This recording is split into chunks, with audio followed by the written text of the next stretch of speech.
Hello everyone, welcome back to the channel. बच्चों लोग, आपकी काजल मैम स्वागत करती है आप सभी का आपके अपने इस चैनल के ऊपर।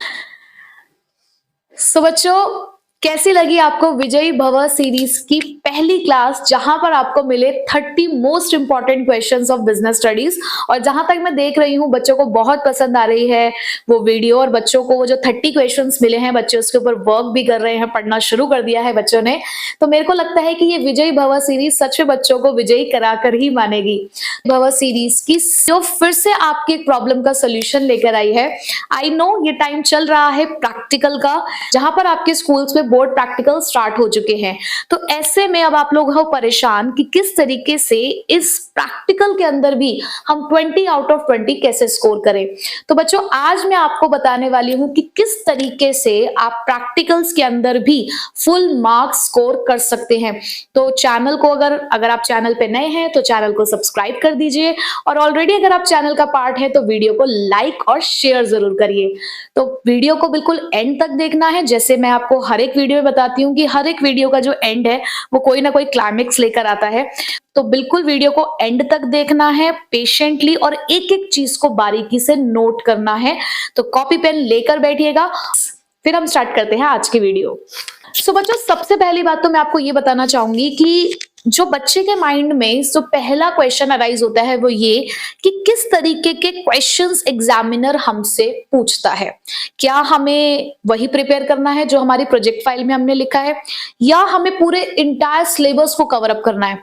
बच्चे, मैं जो आपको बता रही हूँ वो चीजें आपके लिए फायदेमंद इसलिए भी है क्योंकि मैं खुद एक स्कूल टीचर हूँ। मैं खुद अपने स्कूल में अकाउंटेंसी और बिजनेस स्टडीज के जो प्रैक्टिकल्स होते हैं उसको कंडक्ट करती हूँ। तो मुझे बहुत बारीकी से पता है कि किस तरीके से आपको प्रैक्टिकल के लिए प्रिपेयर होना है और कौन कौन से क्वेश्चंस है जो एक एग्जामिनर आकर पूछता है। तो मेरी एक्सपर्टाइज आपके बहुत काम आने वाली है।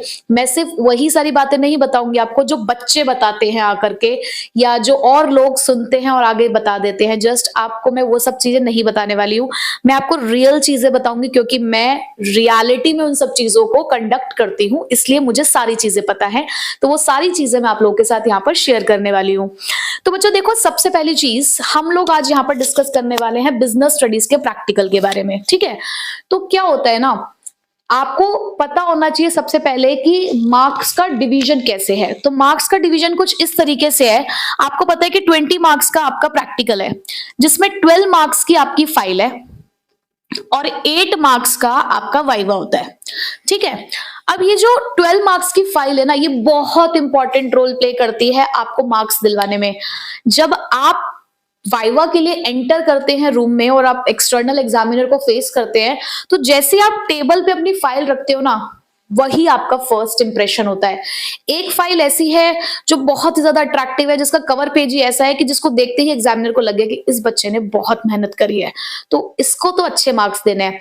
बट एक बच्चा आता है, थोड़ा सा अनड्रेस्ड होकर भी आया है, और ऊपर से उसने फाइल भी अच्छी नहीं बनाई है, कवर नहीं चढ़ाया है, या बहुत ही अनटाइडी सा आपका कवर है, उसके ऊपर प्रॉपर तरीके से लेबलिंग नहीं, प्रॉपर तरीके से आपने उसको लिखा नहीं है उसके ऊपर, तो बहुत ही गलत इंप्रेशन एक आपका ये पड़ता है।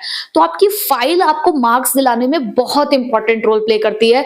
तो ये जो आपके स्कूल टीचर्स आपको कहते हैं, आपके सब्जेक्ट टीचर्स की फाइल बनाओ, अच्छे से बनाओ, अच्छी क्रिएटिविटी दिखाओ, उसका रीजन है क्योंकि कहीं ना कहीं वो एक बहुत ही अच्छा इंप्रेशन डालता है एग्जामिनर के ऊपर।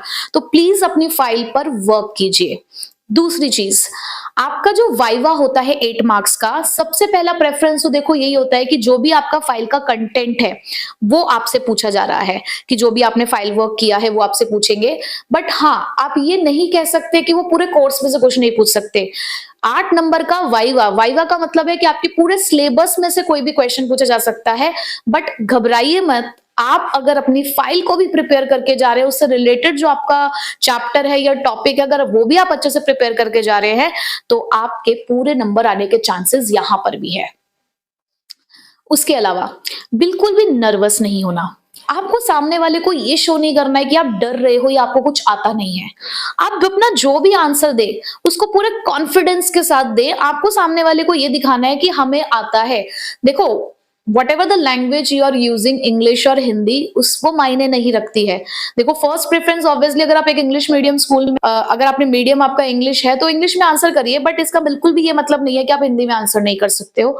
आपको उस टॉपिक को समझाना है, उस एग्जामिनर को आपको बताना है, आपको आंसर करना है कि वो पूछ रहे हैं आपसे कि what is division of work, तो जस्ट एक्सप्लेन, आप एक्सप्लेन कर दो, आपको जैसे एक्सप्लेन करना आता है उसको एक्सप्लेन करो, चुप नहीं रहना बस, ठीक है। तो कॉन्फिडेंटली आंसर देना है और बिल्कुल भी घबराइए मत, वो एग्जामिनर्स बिल्कुल भी आपको परेशान करने के लिए नहीं आते, उनका भी काम है कि वो आपको मार्क्स देकर जाएं, बट आपको उनको एक रीजन देना है कि वो आपको मार्क्स दे, ठीक है। चलिए अब मैं आपको बताती हूँ किस तरीके के क्वेश्चंस आपसे पूछे जा सकते हैं। सबसे पहले हम लोग यहाँ पर डिस्कस करने वाले हैं फ्योल्स पे। अगर आपने फाइल बनाई है फ्योल्स प्रिंसिपल ऑफ मैनेजमेंट पे, सबसे पहली बात तो आप ये समझिए बच्चे कि आपका जो भी टॉपिक है, आपको अपने टॉपिक से रिलेटेड सारी बातें पता होनी चाहिए। तो जैसे कि हमारे पास बिजनेस स्टडीज में जो मेन 2 टॉपिक्स होते हैं वो यही होते हैं, फ्योल्स प्रिंसिपल ऑफ मैनेजमेंट और मार्केटिंग। और भी टॉपिक है बट 90% बच्चा इन्हीं के ऊपर फाइल प्रिपेयर करता है। तो अगर आपकी file Fayol's principle of management पे है तो कौन से क्वेश्चंस आपसे पूछे जा सकते हैं? सबसे पहला क्वेश्चन आपसे पूछा जा सकता है, हु वाज हेनरी फ्योल, कि आप हेनरी फ्योल के बारे में बताइए कि ये कौन थे।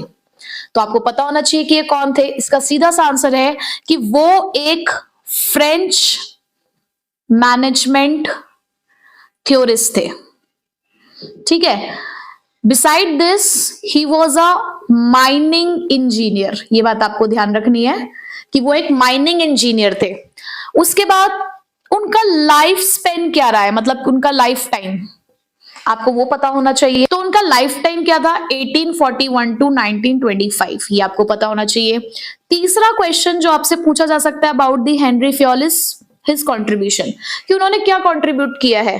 तो उनके कंट्रीब्यूशन की अगर मैं बात करूं तो उन्होंने 4 फंक्शंस ऑफ मैनेजमेंट दिए हैं, ठीक है। 4 फंक्शंस ऑफ मैनेजमेंट में कौन कौन से थे? प्लानिंग, ऑर्गेनाइजिंग, डायरेक्टिंग और कंट्रोलिंग, ये 4 फंक्शन दिए उन्होंने, प्लस ये 14 प्रिंसिपल्स ऑफ मैनेजमेंट तो उन्होंने दिए ही हैं, जिसकी वजह से आपने ये फाइल प्रिपेयर करी है। और इसी 14 प्रिंसिपल ऑफ मैनेजमेंट की वजह से वो क्या, किस नाम से जाने जाते हैं? फोर्थ क्वेश्चन आपसे कि वो किस नाम से जाने जाते हैं? The father of journal management. तो आपसे जो पहले 4 क्वेश्चन हेनरी फ्योल के बारे में पूछे जा सकते हैं वो यही है जो आपको पता होना चाहिए। अगर आपने फाइल बनाई है फ्योल्स प्रिंसिपल ऑफ मैनेजमेंट पे और इनका आंसर नहीं दे पा रहे हो तो बहुत गलत इंप्रेशन पड़ने वाला है। तो आपको ये 4 पॉइंट याद कर लो कि who was Henry Fayol, he was a French management theorist and also he was a mining engineer. उनका लाइफ पीरियड क्या है, टाइम पीरियड क्या था उनका, कब उनका जन्म हुआ और कब उनकी डेथ हुई, 1841 से लेकर 1925।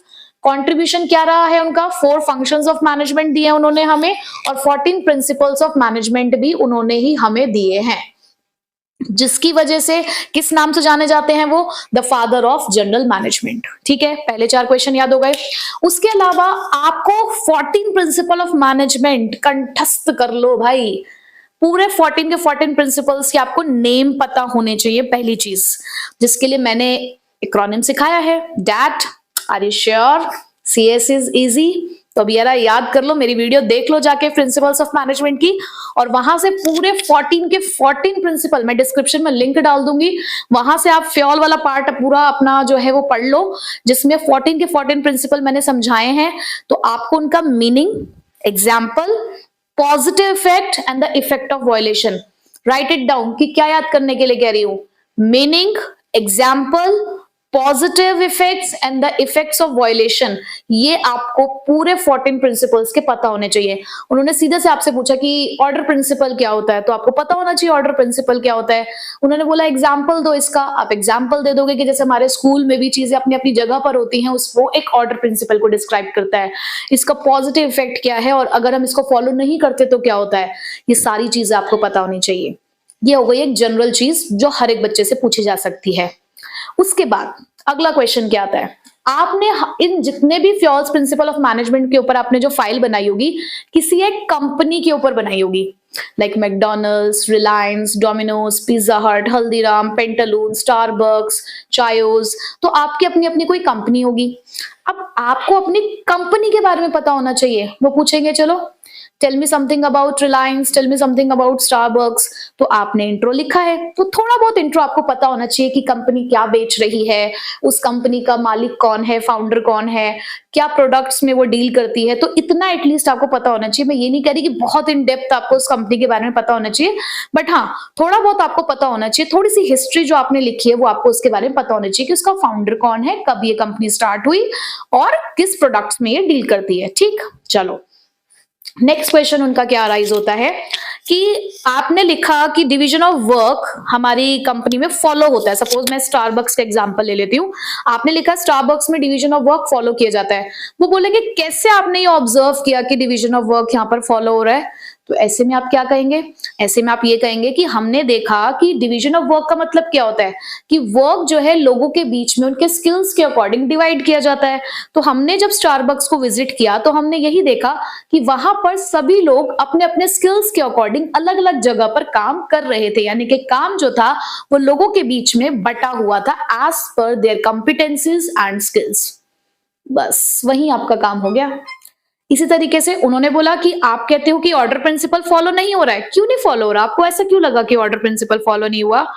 अब ऑर्डर प्रिंसिपल का मतलब क्या होता है कि सभी लोग और सभी चीजें अपनी अपनी जगह पर हो। द अरेंजमेंट ऑफ फिजिकल और human resources is known as the order. तो आप यहाँ कहेंगे कि हमने देखा कि वहां पर जो फिजिकल रिसोर्सेज थे वो अपनी जगह पर नहीं थे। हमें नहीं दिखा कि वहां पर जो सामान है वो अपनी अपनी जगह पर है, हमें ढूंढना पड़ रहा था या देखना पड़ रहा था। तो बस अगर आप कह रहे हैं कि ऑर्डर प्रिंसिपल फॉलो नहीं हुआ तो आपको उसका वॉयलेशन का रीजन बताना है। बस इतना ही फाइल को आपको प्रिपेयर करना है, इतना ही वाइवा के लिए आप प्रिपेयर करेंगे। और अगर आपने इतने आंसर्स फटाफट फटाफट दे दिए तो वहीं पे एग्जामिनर हो जाएगा आपसे खुश और आपके 20 आउट ऑफ 20 पक्के। तो अब मैं एक बार सम अप कर देती हूँ कि जिनका topic Fayol's principle of management है उन्हें क्या करना है। सबसे पहली चीज आपको हेनरी फ्योल के बारे में पता होना चाहिए, एटलीस्ट ये 4 क्वेश्चन के आंसर्स आप दे सके। नेक्स्ट आपको पूरे 14 के 14 प्रिंसिपल्स अच्छे से पता होने चाहिए, meaning, example, positive effects, effects of violation. ठीक, उसके बाद आपने जो भी कंपनी चूज करी है उस कंपनी का आपको उस कंपनी के फाउंडर के बारे में पता होनी चाहिए, कंपनी किस चीज में डील करती है, और थोड़ा सा उसके बारे में 1-2 चीज आप और पढ़ लेंगे तो बेटर रहेगा। फिर आपको यह पता होना चाहिए कि उस कंपनी में कौन से प्रिंसिपल्स फॉलो हुए हैं और कौन से फॉलो नहीं हुए, ये आपको पता होना चाहिए। तो आपने अपने प्रोजेक्ट के अंदर चेकलिस्ट बनाई होगी, उस चेकलिस्ट को जरूर रीड कर लेना, जिससे आपको ये पता चल सके कि आपने कौन से प्रिंसिपल्स को आप कह रहे हो कि फॉलो हो रहे हैं और कौन से फॉलो नहीं हो रहे। फिर उनका क्वेश्चन अराइज होगा कि आप कैसे कह सकते हो कि ये प्रिंसिपल फॉलो नहीं हो रहा, तो आपको उसका रीजन बताना है कि ये रीजन है कि इस वजह से ये प्रिंसिपल फॉलो नहीं हुआ। ठीक है, बस दैट्स इट, इतना ही करना है। ठीक है, तो आई थिंक जो फ्योल्स प्रिंसिपल वाले बच्चे हैं उनके डाउट्स हो गए होंगे क्लियर। ठीक है, सो आई होप इस वीडियो ने आपकी बहुत मदद करी होगी। तो फटाफट से अपने दोस्तों के साथ इस वीडियो को शेयर कर दो जिनका Fayol's principle of management topic है। और मार्केटिंग वाले बच्चे आप लोग बिल्कुल निराश मत होइए, आप लोगों के लिए भी एक सेपरेट वीडियो है। तो फटाफट से अपने क्लासमेट्स के साथ इसको शेयर कर दो ताकि वो बच्चे भी अपनी वाइवा की तैयारी अच्छे से कर ले, और दूसरे स्कूल्स की भी अगर तुम्हारे दोस्त यार हैं तो उनके साथ भी शेयर कर दो। ठीक है, अब मिलेंगे आपसे नेक्स्ट वीडियो के अंदर एक और आपकी प्रॉब्लम का सोल्यूशन लेके। So till then take care, पढ़ाई करते रहिए और विजयी भव होते रहिए।